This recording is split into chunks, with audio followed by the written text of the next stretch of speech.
Bayangan yang tak terjamah. Malam menua. Desiran angin menusuk tulang, membawa aroma embun beku dari lembah-lembah sunyi. Langit bertabur bintang, namun di atas atap penginapan tua di kaki gunung itu, tiga sosok berpakaian gelap tengah mengawasi satu kamar secara seksama. Di dalam kamar, Raka Arya Sena telah memesan ruangan sederhana. Ia hanya memerlukan tempat untuk duduk dan bersila, memulihkan tenaga, dan menyeimbangkan kembali aliran energi murni dalam tubuhnya. Begitu ia menutup pintu kamar, langkahnya terhenti. Senyuman kecil, nyaris tak terlihat muncul di sudut bibirnya. Jadi, mereka mengikutiku sampai ke sini. Ia bisa merasakan dengan jelas. 10 aura, samar namun tak bisa menipu kepekaan batinnya. 3 di atas atap, 7 lainnya menyebar di titik-titik strategis. Tanpa mengangkat wajah, ia masuk ke dalam kamar, menaruh tas kulitnya di atas ranjang. Lalu duduk bersila di sudut ruangan. Ia memejamkan mata. Namun justru saat itu, dunianya menjadi paling terang. Dalam keheningan, ia melihat segalanya. Di atas atap, 3 pendekar kekaisaran mulai gelisah. Salah satu dari mereka, bertubuh kekar dan berjubah biru, berbisik pelan. Aku tak bisa merasakan aura kultivasi darinya. Mungkinkah dia hanya manusia biasa? Tanya yang lain, alisnya berkerut. Manusia biasa, tapi dia bisa menghilang gitu saja di warung tadi, dan menghilangkan jejak langkah. Namun sebelum mereka sempat berunding lebih jauh. Mencari siapa? Kisanak. Suara dingin, namun tenang dan berwibawa, terdengar di belakang mereka. Dinginnya melebihi udara gunung, menusuk ke dalam dada mereka. Ketiga sosok itu sontak menoleh dengan terkejut. Mata mereka membelalak. Di belakang mereka berdiri Raka Arya Sena. Namun saat mereka menunduk ke kamar melalui celah atap, Raka juga masih bersila di sana, tenang, seakan tak bergerak sedikit pun. Itu siapa? Dan ini siapa? Kata-kata keluar tercekat dari tenggorokan mereka. Keringat dingin mulai membasahi punggung mereka. Wajah mereka memucat, mereka sedang menatap dua sosok yang sama. Dua keberadaan Raka Arya Sena dalam waktu bersamaan. Kalau kau mencariku, kenapa tidak bertamu secara baik-baik? Ucap Raka pelan, namun suaranya seperti petir dalam dada. Ketiga pendekar langsung melompat mundur, namun saat kaki mereka menyentuh atap, suara swish melesat dari bawah. 7 sosok lainnya telah melompat dari berbagai arah. Pedang mereka sudah terhunus, cahaya bilahnya menyayat udara malam. Serang dia bersamaan, teriak seorang pendekar. Cahaya pedang menghantam bayangan. Namun saat pedang-pedang itu menyentuh tubuh Raka, tak satu pun mengenai sasaran. Tubuh Raka bercahaya lembut, seperti bayangan dalam cermin. Terus bergerak mengikuti angin, seperti air tak berwujud. Apa yang terjadi? Dia tak bisa disentuh. 7 pendekar itu terpaku. Pedang mereka membabat angin kosong. Raka seolah bukan berdiri, tapi melayang dalam ruang antara dunia nyata dan gaib. Salah satu pendekar yang tertua, pendekar Yanlai menunduk dengan gemetar. Ini bukan teknik biasa ini seperti langkah bayang suci nirwana. Tapi teknik itu sudah hilang sejak 2 generasi lalu. Dan saat mereka terdiam dalam ketakutan, bayangan Raka yang bersila di kamar pun lenyap. Kini hanya satu yang tersisa. Raka Arya Sena berdiri di hadapan mereka. Tubuhnya nyata, tatapannya seperti lembah dalam yang tak berdasar. Kalian datang bukan untuk membunuh, tapi untuk menguji. Aku tahu ini perintah kekaisaran. Katanya pelan. Jika kalian benar-benar ingin tahu siapa aku, bawalah surat dari kaisar. Kalau tidak jangan ganggu aku untuk hal sepele seperti ini. Tanpa menunggu balasan, Raka pun berbalik. Langkahnya tenang, tubuhnya seperti menyatu dengan udara. Ia kembali masuk ke dalam kamar, menutup pintu. Dan seluruh dunia terasa sunyi. Para pendekar itu terdiam, tak bisa berkata-kata. Tak seorang pun dari mereka mampu memahami bahwa mereka barusan berhadapan dengan seseorang yang telah melampaui batas manusia. Di tempat lain, jauh di Istana Bulan Bintang, sang kaisar yang duduk di singgasananya, tiba-tiba membuka mata dari meditasi panjangnya. Sudah dimulai gerakan sang tabib. Ia menggenggam sebuah kertas tua dengan lambang sekte lembah surgawi. Langit sedang menguji dunia kita. Dan Raka Arya Sena adalah ujung tombaknya. Sayembara langit membeku. Pagi itu datang tanpa gemuruh, namun membawa hawa aneh di angkasa. Kabut tipis menggantung di atas kota perbatasan, seolah langit enggan menampakkan cahaya penuh matahari. Namun keramaian mulai meledak. Penduduk dari penjuru wilayah telah berkumpul di lapangan Batu Langit, tempat sakral yang dijadikan arena sayembara. Suara derap langkah dan gumaman orang-orang membaur dengan suara burung gagak yang terdengar tak biasa. Di bawah panggung tinggi yang dihiasi simbol kekaisaran dan penjaga bersenjata lengkap, 50 pendekar telah duduk bersila di tempat masing-masing, menunggu aba-aba dimulainya pengumuman tantangan. Namun dari balik kerumunan, seorang lelaki bertopi bambu lebar berjalan perlahan. Langkahnya tenang. Tubuhnya terbungkus jubah panjang abu keperakan. Dan wajahnya tak terlihat, tertutupi bayangan topi lebar dari anyaman bambu tua. Itu adalah dia, Raka Arya Sena, pencerahan mustika merah delima. Semalaman, di dalam kamar penginapan, Raka tak hanya bermeditasi. Ia menyelami kekuatan purba dari mustika merah delima, warisan tertinggi dari sekte salju abadi. Dari mustika itu, ia melihat kilasan memori dari para tetua terdahulu. Ia menyaksikan teknik pemurnian energi langit. Dan sebuah kunci untuk menyeimbangkan 5 elemen tubuh dalam satu tarikan napas. Pagi itu, saat matahari baru bergerak seperempat dari garis cakrawala, Raka membuka matanya, dan aura putih keperakan menyelimuti sekujur tubuhnya sejenak sebelum lenyap seperti kabut tertelan cahaya. Kembali ke lapangan. Kini, Raka berdiri di antara kerumunan. Dari balik bayangan topinya, matanya menyapu satu persatu peserta. Hanya 20 orang yang benar-benar bisa disebut pendekar. Sisanya hanya mencari nama, namun matanya berhenti pada satu sosok. Di baris depan, bersila tenang dengan mata tertutup. Seorang wanita muda berjubah merah tua, pedang panjang berhiaskan ukiran naga di punggungnya. Yuan Lai, utusan langsung dari Kaisar Bulan Bintang. Raka menyipitkan mata, aura Yuan Lai sangat tenang. Namun tubuhnya menyimpan api berlapis-lapis. Raka bisa merasakan bahwa wanita itu telah menyerap energi dari 7 pilar api surgawi. Sebuah teknik rahasia dari dalam istana sendiri. Dia dikirim untuk memastikan kemenangan. Yuan Lai tiba-tiba membuka mata. Sejenak, tatapan mereka bertemu, meski wajah Raka tersembunyi di balik topi. Namun entah bagaimana, wanita itu terdiam sejenak. Seolah tubuhnya tersengat udara dingin yang tak kasat mata.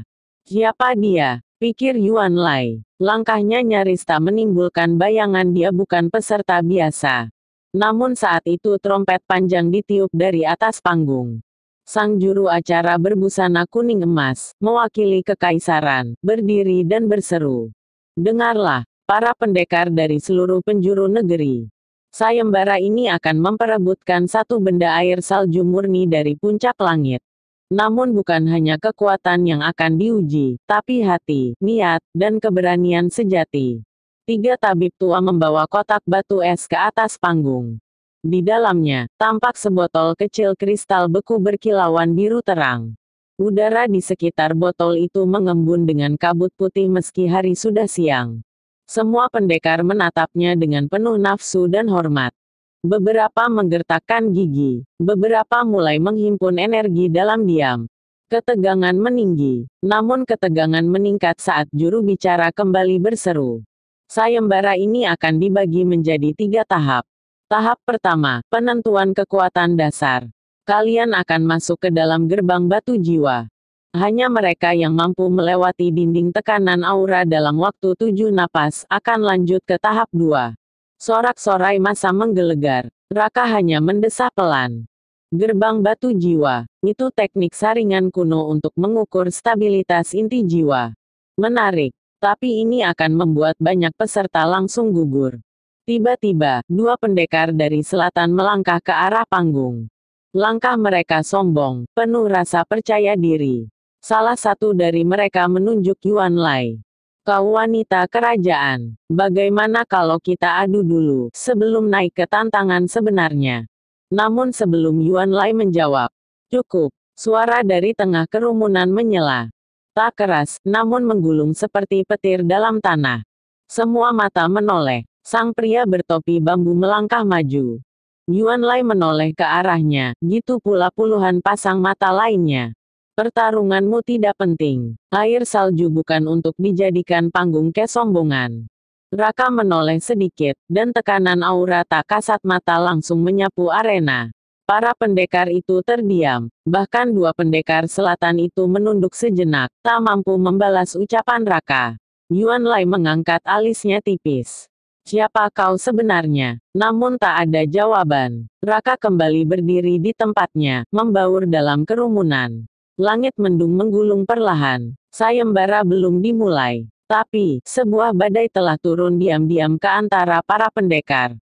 Gerbang batu jiwa dan sang bayangan tak bernama. Sore mulai menggantung. Langit redup, cahaya matahari terhalang kabut putih yang perlahan turun dari pegunungan jauh di utara.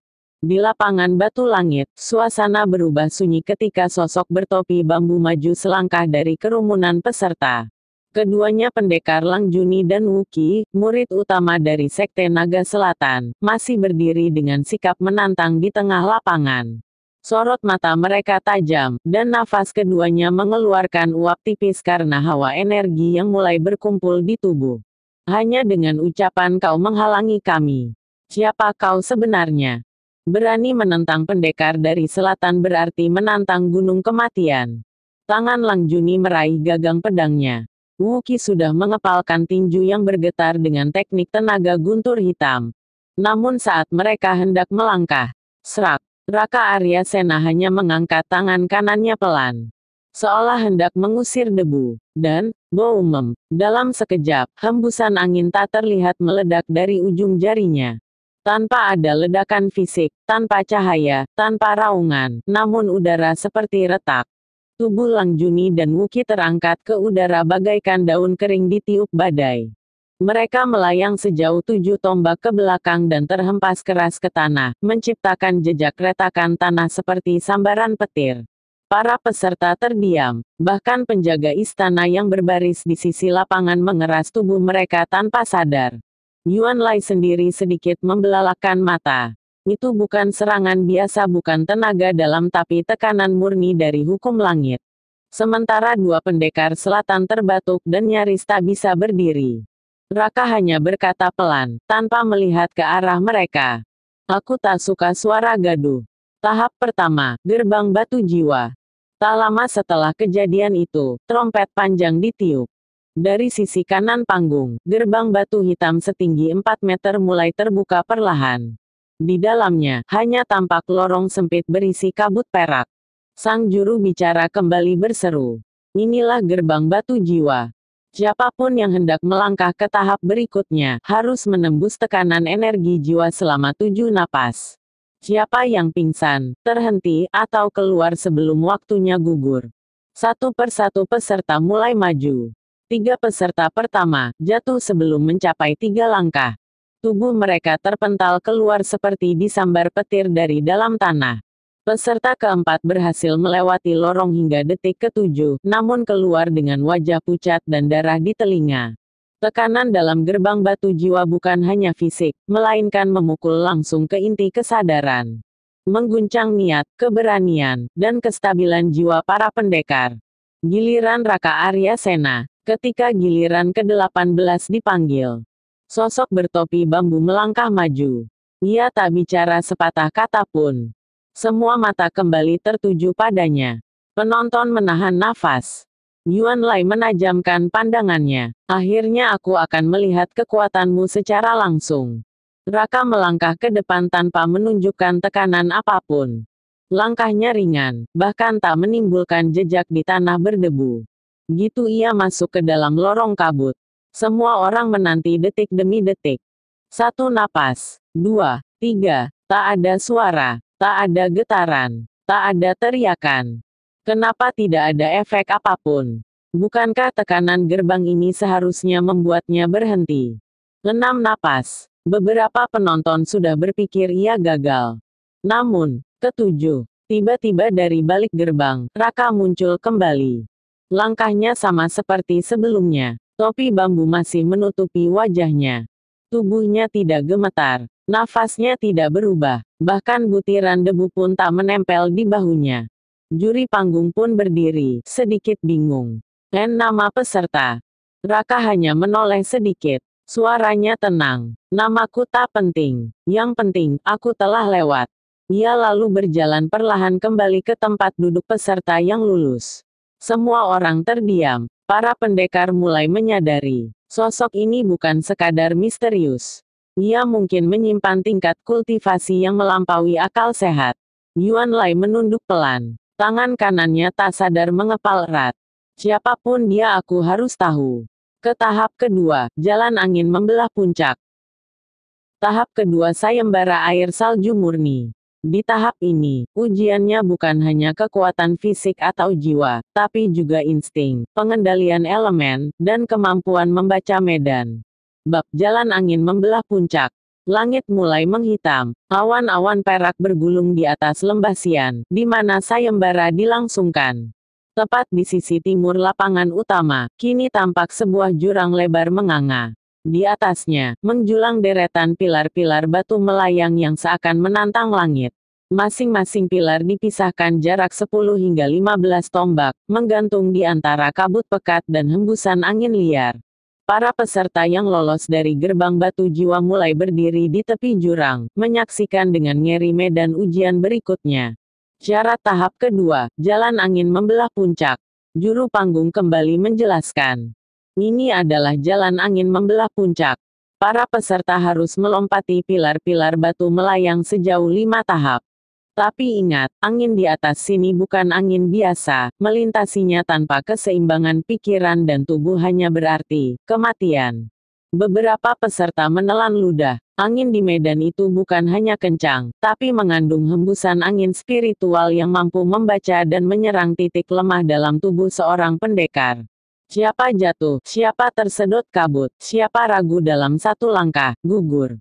Yuan Lai menatap ke depan. Wajahnya tetap tenang, tapi matanya tajam seperti harimau salju. Jika aku berhasil melewati ini, tinggal satu tahap lagi menuju air salju murni. Peserta demi peserta mulai mencoba. Pendekar dari timur pertama kali maju. Langkahnya cepat, meloncat ke pilar pertama, lalu kedua, namun pada loncatan ketiga, angin membalik tubuhnya di udara. Ia terlempar ke jurang dan hanya sempat berteriak sekejap. Peserta keempat berhasil mencapai pilar keempat sebelum ambruk dan tergelincir, nyaris jatuh sebelum ditarik juri penjaga. Dari 21 peserta tersisa, hanya 5 yang mampu melewati seluruh 5 pilar, termasuk Yuan Lai. Kemunculan sosok bertopi bambu. Ketika giliran berikutnya dipanggil, sosok bertopi bambu kembali melangkah pelan ke tepi jurang. Tak ada perkenalan, tak ada kalimat, hanya diam. Penonton mulai berbisik. Itu dia lagi, si bayangan tak bernama. Apa dia bisa melintasi ini juga tanpa cedera seperti sebelumnya? Raka Arya Sena berdiri di tepi pilar pertama. Ia menutup matanya. Angin bertiup kencang, menghantam jubahnya ke belakang. Namun tak seperti peserta lain, tubuhnya tak bergeming sedikit pun. Ia menarik napas, lalu menghilang. Suut. Dalam sekejap, bayangannya tampak langsung di pilar ketiga. Penonton ternganga. Beberapa bahkan tak melihat proses loncatnya. Saat mereka baru menyadari ia ada di pilar ketiga, tiba-tiba ia sudah di pilar kelima. Suaranya masih tak terdengar, tubuhnya tak melawan angin. Justru, angin seperti mengalir di sekitarnya, membelah, memeluk, dan menghantarnya dengan lembut ke pilar terakhir. Bagaikan bayangan cahaya, Raka mendarat pelan di ujung pilar kelima tanpa suara. Dia tidak menantang angin, dia menyatu dengan angin. Gitu gumam salah satu tetua sekte yang menyaksikan dari menara pengawas. Tegangan meningkat. Yuan Lai, dari tempatnya berdiri, kembali menatap pria bertopi bambu itu. Gerakannya terlalu bersih, bukan teknik tubuh biasa. Bukan ringan tubuh, tapi hukum. Ia menggigit bibir. Aku harus tahu siapa kau sebenarnya. Kejutan dari atas langit. Tepat saat panitia hendak mengumumkan peserta yang lolos, cahaya biru menyambar dari langit. Petir halus melintasi langit dan sebuah gulungan batu salju muncul di udara pertanda bahwa tahap ketiga akan segera dimulai, yaitu mendaki dinding salju abadi, tempat air salju murni ditanam. Namun panitia segera memperingatkan, tahap ketiga hanya untuk 5 peserta terbaik dari 2 tahap awal. Penonton bergemuruh. Sementara itu, juri mengumumkan nama kelima peserta terbaik yang berhasil. 1. Yuan Lai, utusan kekaisaran. 2. Han Bo, pewaris sekte batu cahaya. 3. Gu Ren, pendekar pengembara selatan. 4. Niolan, putri sekte kabut merah. 5. Peserta tanpa nama, pemilik nomor 18. Raka Arya Sena. Penutup bab. Raka berdiri tak jauh dari 4 peserta lainnya. Ia tidak bicara, tidak menoleh, bahkan tidak menatap para lawannya. Namun keempat peserta lainnya menatapnya dengan waspada. Mereka tak tahu siapa dia. Tapi kini mereka tahu satu hal. Bukan mustahil bahwa dialah yang akan menggenggam air salju murni di akhir perjalanan ini. Dan jika itu terjadi, siapapun yang berdiri di hadapannya, mungkin harus memilih, menunduk, atau binasa. Bersambung ke bab pendakian ke dinding salju abadi, tahap terakhir sayembara.